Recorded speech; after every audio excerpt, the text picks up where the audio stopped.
welcome to the Blackhouse on 106.1 FM. Nailed it that time. I feel like every time I've come back, absolutely did. It was like you lose the habit and you come back to it. You just go with the flow. Cool. This is Eddie, and you're on air today with. We've got a full house today. We've got a full house. It's really good to see. We've got Leah, Cole, Kyle, and Mia on the camera, and our special guest today, DJ RUWA. In the middle, in the pink. Bright as hell. Now, how's everyone doing today? Good. Cold. Real good. Cold. It is cold.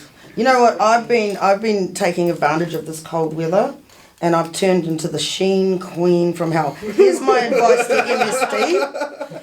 You can get, honestly, you don't advise people who are on low incomes to actually shop in New Zealand.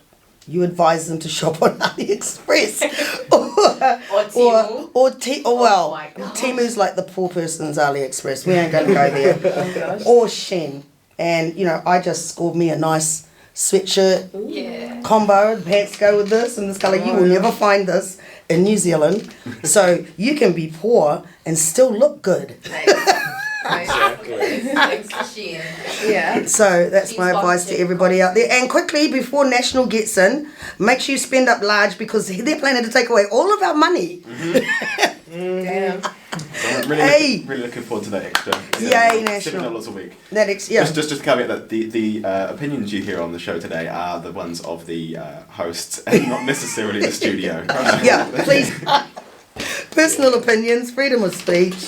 If they win, Kyle for Prime Minister 2020 something. Before we get too sidetracked.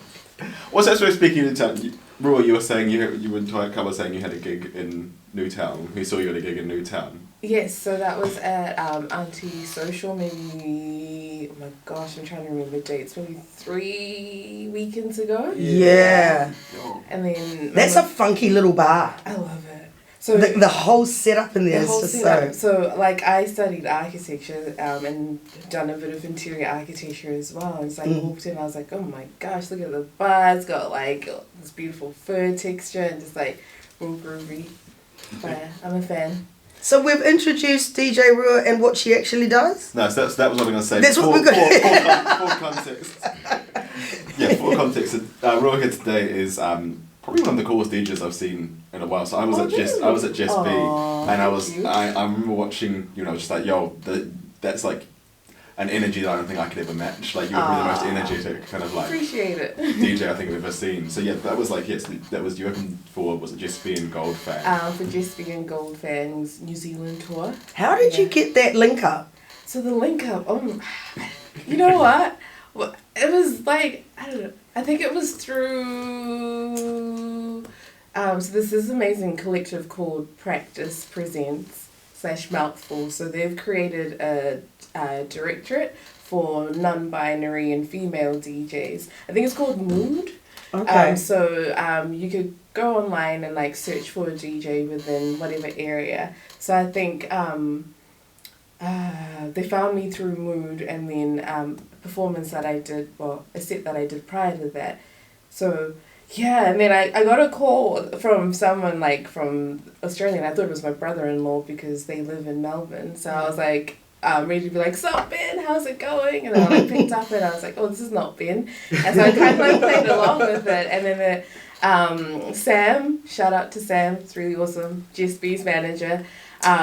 He was like, "Hey, I'm Jess B's manager," and I was just like, what? I was like, this is insane. And then, I think, it was through Practice Present and Mouthful, and this really awesome directory called Mood. I think that's how I was found. Because that's a really good one to jump off with. Yeah. And just... Yeah. You said 6 months? So I started DJing in October, and I laughed because Leah was like, "Oh, where have you been? Where?" Like, I haven't been hiding. I'm new to the scene, so I started, playing as a DJ in October last year. So I'm new to the scene, and it's been great so far. Yeah. Really great. What was your kind of origin story? What's your DJ origin story? Oh my goodness. The origin story. Yeah. Too many drums. The origin story. So I used to be a dancer, used to be part of a crew, and would have performances where you'd have a DJ and I'll be the hype person, so get on stage and dance and stuff, and watching them DJ and seeing how the crowd was reacting to what he was playing and the energy I was giving to when I was being a hype woman. I was this is awesome, being able to make people dance and generate such a happy and positive energy in a space. I'm this is really cool. And also within New Zealand, you don't really hear a lot of afrohouse or Gqom or amapiano.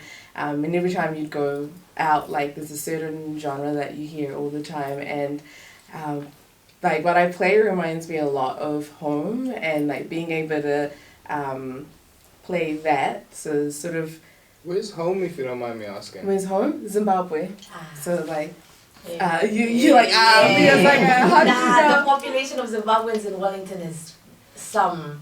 I swear it's. I hear that, but because I've lived the in population of Africa in New Zealand is huge. Really? Yeah.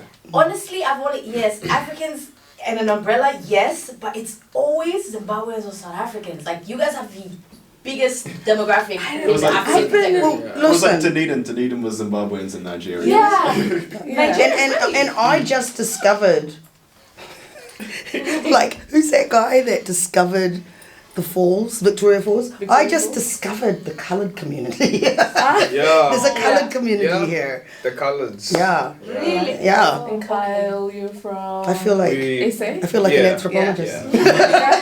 Yeah. Dr. Livingston, I presume.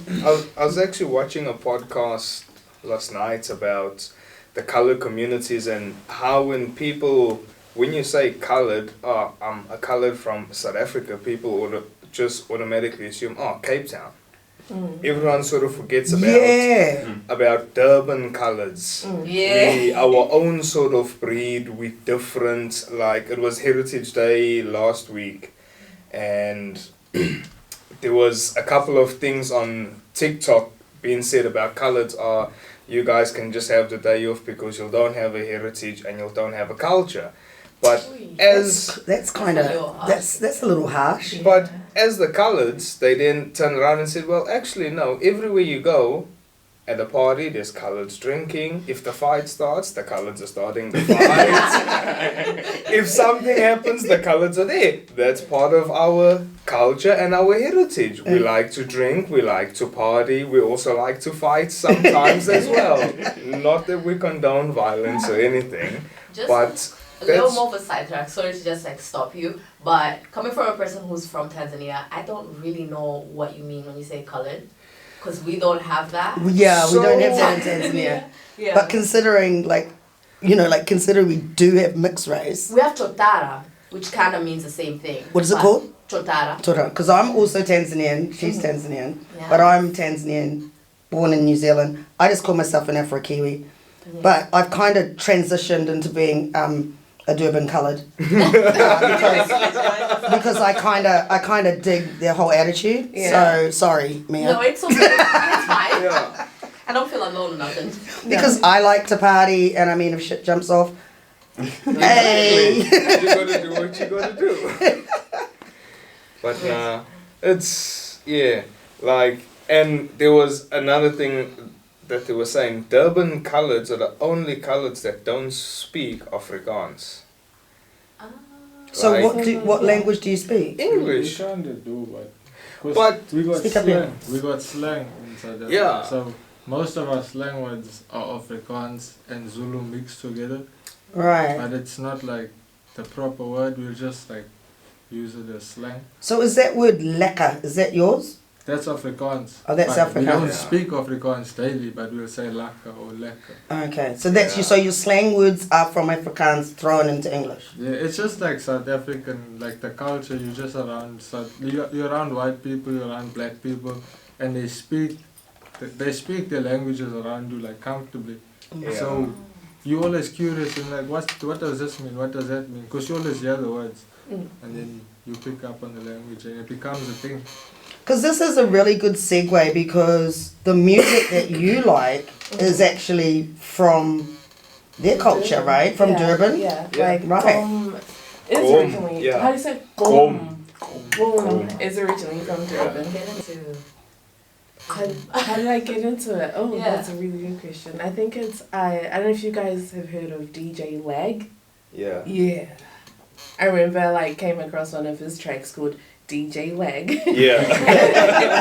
And then like from there I was just like, and I love like a good bass. Like it's like minimalistic and like quite heavy, and you know, you've got your traditional chants, and like really transports you back like home. Like it's for you guys being from Durban, you definitely resonate with it.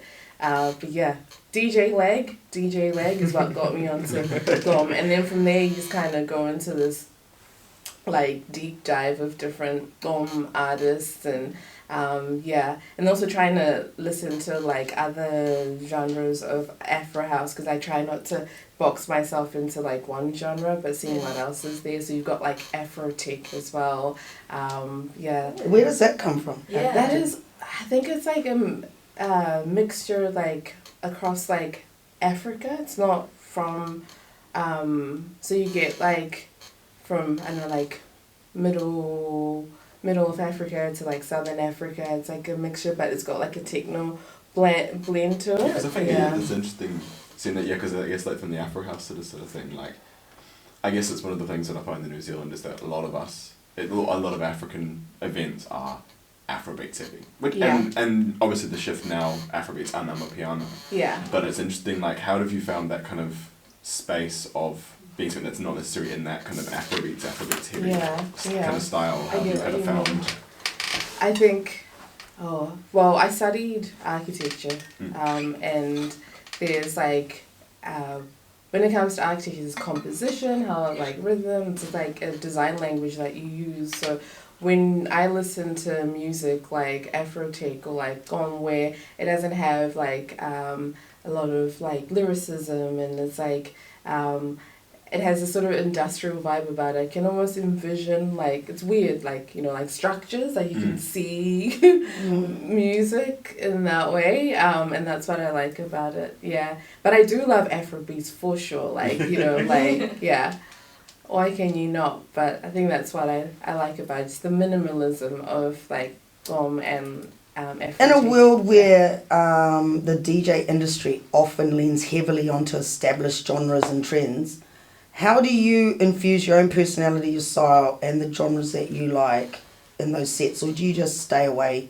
from that and you come with your own thing every time? I come with my own thing all the time. I find that when I've only just recently started and it's a long journey ahead, but I find if I'm enjoying what I am listening to and I'm being honest and like presenting myself as I am and what I enjoy, then you get a better experience. There has been times where I have tried to play like things like, like hip hop is great. Like I bump to that all the time, but like, because I haven't played that before, it's not what I play, so it was not the best experience because I was trying to simulate to what people wanted to hear, which is great music still, but it's just not me.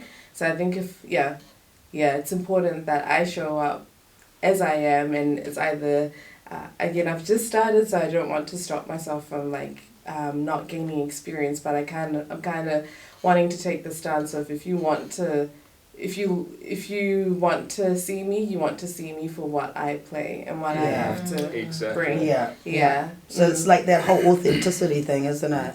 Because there's often the discussion, around people who do events or people who perform at events, that you've got to please everyone. And I don't actually think that's the way.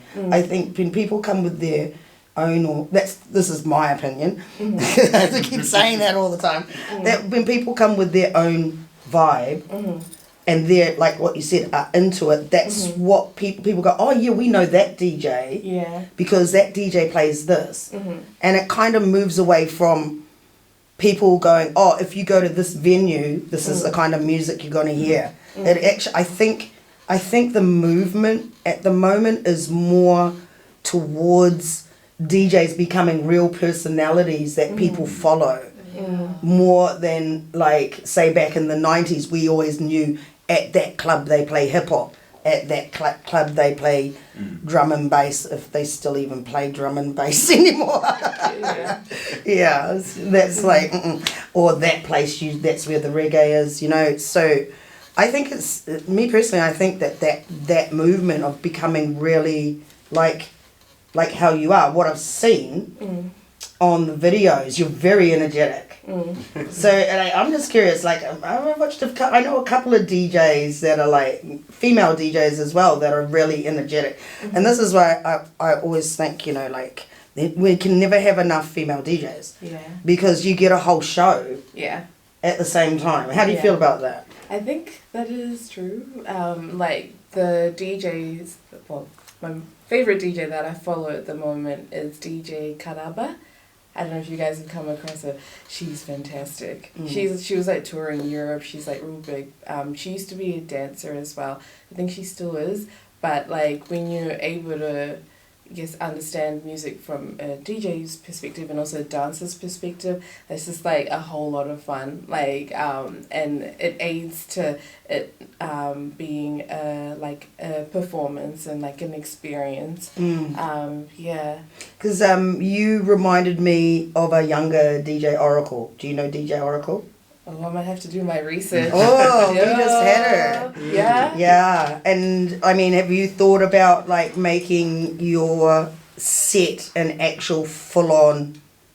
You have? I have. Oh, I'm a good talent scout. Eddie? Yeah. Give me a star. Actually, we're good, because you found her. Yeah. Because with my background in architecture, like, it kind of... steps into stage design as well. So I remember actually like when a couple of years ago I thought about doing an exhibition, like, you know, to like, I don't know, how do I start? I guess because like I come from a refugee background, and there's like a very negative narrative around that, and I feel like refugee women aren't represented quite well, and so I thought like do an exhibition where like you can just celebrate women from refugee backgrounds. And I remember I was like, oh, imagine if I could DJ and like make it into a whole experience where you've got like a runway where, you know, you've got dancers coming through, like smoke, lights, and like art so everywhere. Excited. And then like so I think eventually guess experience and like honing my skills as a DJ is my priority at the moment. But further down the track is like combining my worlds, where it's like a whole sensory experience, not only just sound, but like visuals and That's wild. And I just spoke that out. Oh my god! I just put that out into the universe. So yes, it's going to happen very soon. Yeah. I can tell. Eddie, go. No, it's interesting. Yeah, it's like I think it's interesting. I guess like I feel like from my side of things, I've had a very almost the opposite kind of trajectory from my DJ. So like when I started DJing, I did like almost like an apprenticeship with a couple of guys. But the guy I was working for was like, you can play like the shit you want, and you know your mates, and you'll get like, you know, the people who like that will come, or you can play to the crowd sort of things. And I think that's what I always found, and that's why I thought when I saw you at Jess B, with Jess B's gig, that was like, it was because you were DJing off like a milk crate or something. Yeah, there's a or a big drum, a big barrel. A barrel, yeah. And it's one of those things. It's like and that was thing like, that's what I thought it was like. I was looking at it, in the back of my head, I was like, I could never, because like for me, everything's so focused. Watch the crowd, like clinical, and it's like to the point where like my girlfriend, whenever she comes to gigs, it's like cool, like I just have to go talk to people, or like she's like I need to invite people to come with me, because you're in the zone, like you just focus in so heavily, and that's what I find really interesting of like, and in the back of my head it's like it's interesting hearing that kind of different kind of style and I guess approach to DJing. I was gonna ask Cole, how would you kind of find, where do you kind of sit on that kind of DJ trajectory, and how you kind of envision DJing? Oh no, I just have fun with it. Like I've always done it as like a hobby and like something we done when we were partying. So whenever we partying, we just have fun with it and have a good time. Yeah. It's so funny seeing the two perspectives of like structured, the architecture, bringing my background, and you're like, I don't have fun with it. Yeah. It's such a duality with like DJ. But I still want to have fun with it. Yeah. No, but that's great. I'm seeing how, at least when you talked about your background in dancing, and that, because dancing gives you a new perspective in music, because I dance as well. Yeah. And I realized like, the counts, you can hear the counts quicker, and so getting into DJing after you've been a dancer is like, you hear things that people don't really pick up on sometimes. And that just changes, even if it's like catching a little beat underneath like everything and just matching that. It's catching those things, and it just makes the experience so different. And it's so interesting, because I've, at least from the people that I've talked to, I've never gotten people who's like, say they would, from their dancer background, they would bring that into something else. And even your Archi background, and bringing that into like, and how you see music, because most of us feel it, and you're like, oh, I see it like, there's this space, and that's just crazy to me. Sometimes I'm like, okay, so I'm doing adaptation, I'm like doing this and that. It's like, how do I bring my worlds together? And I'm hoping that that's what I'll be able to do. That's I think that's really interesting, because I know we've just recently done a big event at Eva, and Eva's got a 400 capacity. It's quite a big venue, but that was I used to do art, back in the day when I was younger. I used to do all of that, and that was part of our visualizer, because there was an ability there to create a visualizer that would sit behind the DJs. Yeah. And so the whole time that we're designing that, me and Kyle and Mikhail, who's not here, he's away at the moment, the whole way we're going through that is that we're visualizing what we want to see happening on the stage and what we don't want to see happening behind the stage that's going to complement what's in front. Also, like DJ Oracle, when she does festivals, she has dancers. She has dancers and drummers. It's a whole setup. So make sure you go and have a look at that and get some inspiration. When you're, as a female DJ from Africa, from Zimbabwe, you're likely to have a unique perspective on global music scene. So I think you've really answered this though. Incorporating the rich cultural diversity of the African continent into your music, how does it influence your creative process? She answered that, or maybe you can expand a little bit more on that. We haven't touched on the creative process yet. I think, so my Zimbabwean or African background, what it does, it's like, because in terms of looking for music, like you have to do deep dive sometimes, and like when you are like, I find sometimes when I sit down to try and look for music, I don't find it, because I'm like rushing myself. Whereas if I'm in a moment where like I feel relaxed and like able to feel the music and like kind of, how would I explain it? Like almost reflecting on where I've come from and like my background is. So it's like when you hear a song and it resonates with what I'm feeling, like, oh, it takes me back home, and there's so much more depth to it than it just being a sound, but it has like this whole emotional sort of feel about it that helps. Does that, I don't know if that answers my question. What's your reaction when you hear something, you're like, oh yo, this is the joint, this is the shit. Like, it's kind of like, I don't know, there's like, the stank face. You get the screw face, The screw face. You can feel it here, but like here, you're like, and that's usually my reaction. I think that's the hardest, that I keep listening to stuff just while I'm at work, just thinking that sort of thing, and then it hits the screw face and you're like, it's not, and it's that sort of thing. It's like, is anyone watching me right now? Yeah, I'm like that as well at work. And they know that I've started DJing, so if they see me just bopping my head, it's fine. But then you get into that trap of like, when you're trying to like write a report and you're like, replay this, I need to hear the intro again. You get distracted. Yeah. What's been your best live experience that you've had since the start of your career? My career? Say Jess B for sure. Jess B. The crew so supportive. Like I felt taken care of like really well, and like what they represent as well is amazing. So yeah, being able to do that. And then also Parrot Dog recently, so like 2 Fridays ago, that was amazing. Completely different. What's the venue like? The venue's really good because they usually do live gigs. So they've got, it operates as a restaurant till like 7-ish, but people start to filter out, and like people that want to dance start emerging on the dance floor. But they've got an amazing crew as well. Like if you get a really good like sound audio engineer and they're like your buddy, like it helps a lot. The sound was incredible too. Just the setup as well. Like they had us on like a stage, and yeah, it felt nice. It was different because I'm so used to like playing. So like with Jess B's like show. I wasn't too high up, but like Parrot Dog, they had you on like a stage. It was quite high up, so it's like being above the crowd was quite interesting. You're just looking at heads popping. Yeah.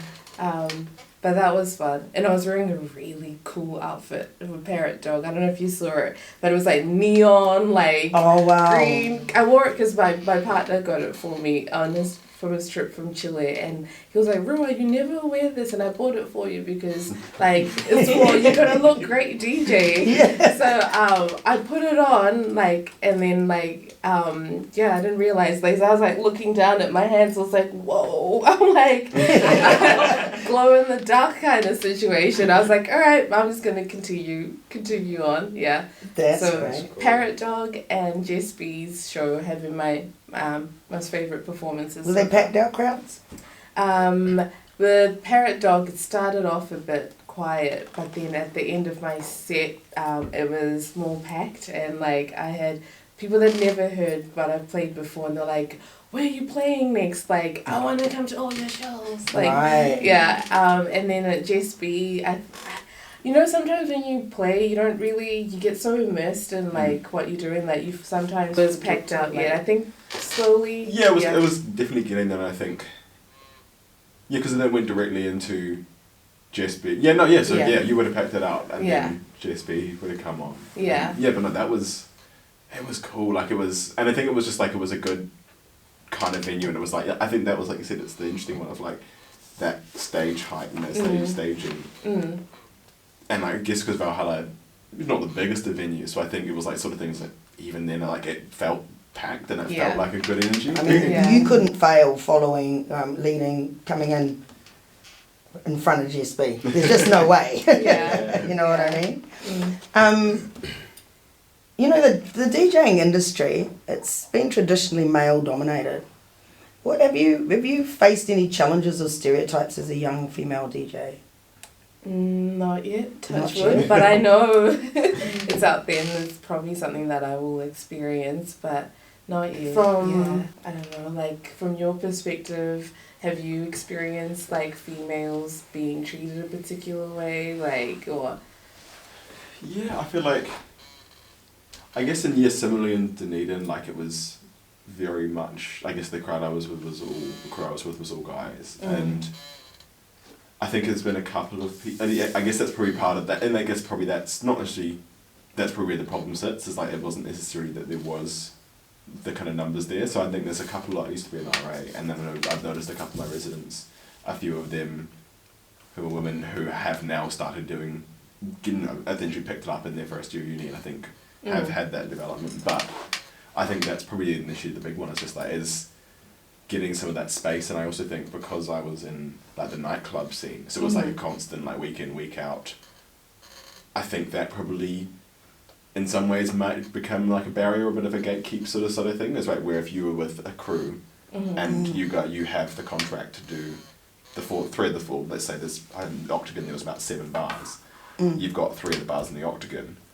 your crew's always going to be kind of delivering to them, whereas I think I'm not sure, I wonder if the events or like kind of the more specific events or collective nights actually become an easier way in, because you go in with that intention, you go in with that specific experience, as opposed to if you've got, I guess you went down Courtney Place, the sort of thing, like those people will have their DJs that their resident DJs. And you know, that was something that I was thinking about actually, like, you know, getting in, you know, when as a female DJ moving forward. You've got Mouthful, was it that you said? Yeah, and Practice Presents. Yeah, and they had for non-binary, and they support. Is there many of those things around in New Zealand for DJs?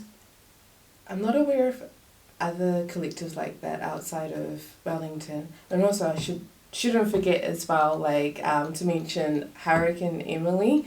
So she was from Club 121. So she was the one that did the mixed uni that I was involved in back in October, which was like 8 weeks of us learning how to DJ with her. So thank you for that. Wow. So she had like a similar vision as well for like female and non-binary DJs as well. So I think, I started off with Hurricane Emily from Club 121, and then just connections came out of that. Okay, give us a bit more details, because I know of actually 2 more female DJs who want to learn. Yeah. So where do they go? Who do they go to?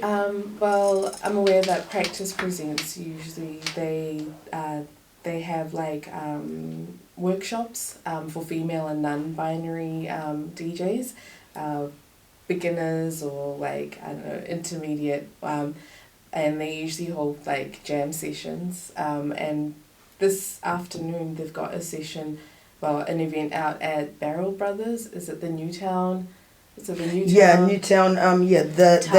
It's on Constable Street. Yeah, it's right opposite mine. And what they've got is they've got open decks for like Practice Present alumni. So if you've been in their workshop, they've given us an opportunity to play between 3 and 5, and then like the other DJs and headliners will play after that. So they foster that sort of environment. Something that I've learned from all 3, so like Mouthful, Practice Present, and like through Hurricane Emily, is that they have prepared us with like what to expect. So I actually have a vision statement. So I think that is what hopefully will protect me from like dealing with people that I don't want to deal with. So the vision statement sort of, it states what I am after in terms of the crowds I want to play for. So it's like, you know, like inclusive venues where, you know, like people of color are welcome, and like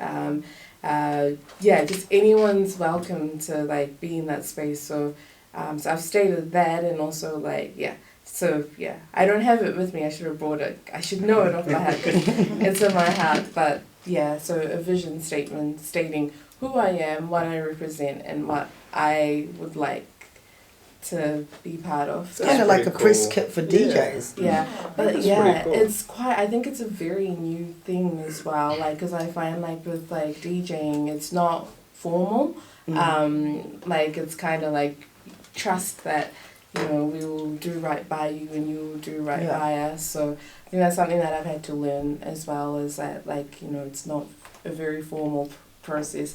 But I'm still trying to, I don't want to let go of my vision statement, just so that I can have that to, you know, protect myself. Do you want to jump to a track? Yes, I was going to say, any recommendations at the top? Back on the Blackhouse, 106.1 FM, Wellington Access Radio. That was Walk It from DJ Bank. And what was that Peacock Revisit from Uncle Waffles? We're cutting into like the last kind of 5 minutes of the show. I just think, what's your next kind of gig?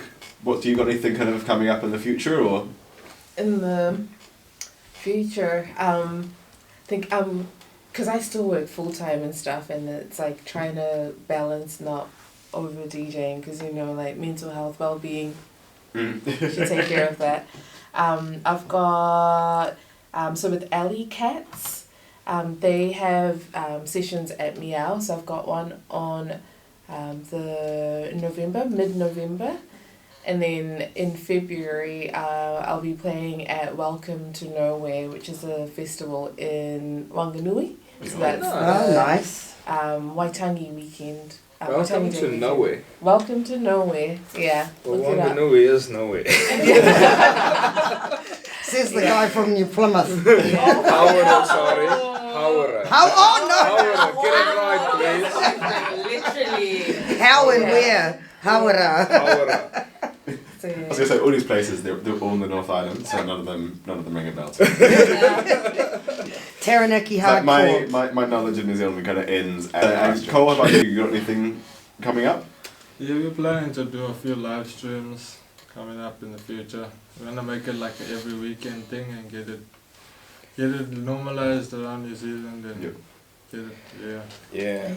There's a slight possibility that next weekend there might be a little pop-up gig happening in Auckland that Cole doesn't even know about it. Since last time hearing about it now. So I'm slowly working on something there in the back. We've been getting the prods to do something again as the Blackhouse, so just say something out there. There's something in the kitchen. Something's cooking. Something's cooking. That's the one thing though. Tonight I was like, I did ask when I was like, hey, oh, my research proposal is actually due on Monday. Can I get the first set? So if I get to midnight, I can go home, finish my set, and if I wrap up and be like, cool. Catch you guys later. I'm going to bed.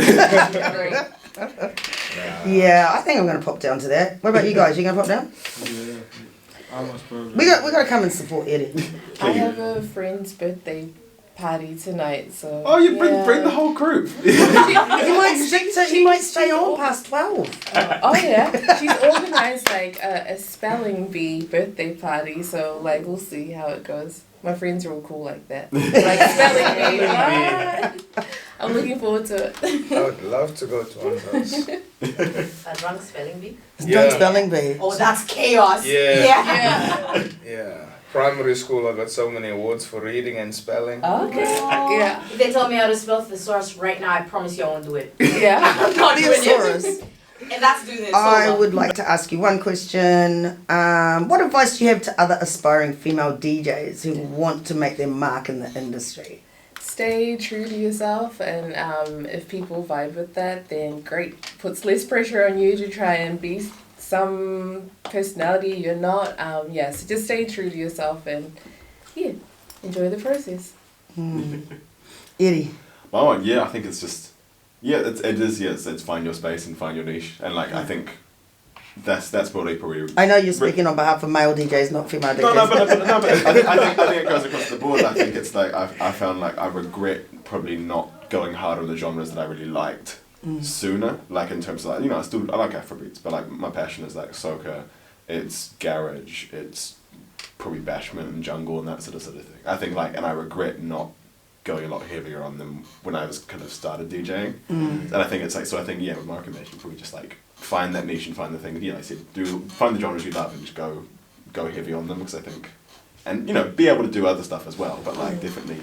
I think definitely if you love the music that you're playing, the audience is gonna feel that, right? They're gonna get a better performance. Yeah. What do you think? I agree. Right. 100%. Yeah. And what about you, Cole? We got 30 seconds to go. Same. I just feel like you should have fun, and when the crowd sees you having fun, they feel off your energy and you will have a good time. Cool. Thank you for coming out today. It's been the Blackhouse on 106.1 FM. You've been in the studio today with Kyle, Rua, Cole, Leah, and Mia on the camera. And it's been me. I've been your, man behind the chair. It's been Eddie. We'll see you guys all next week. Peace. Peace.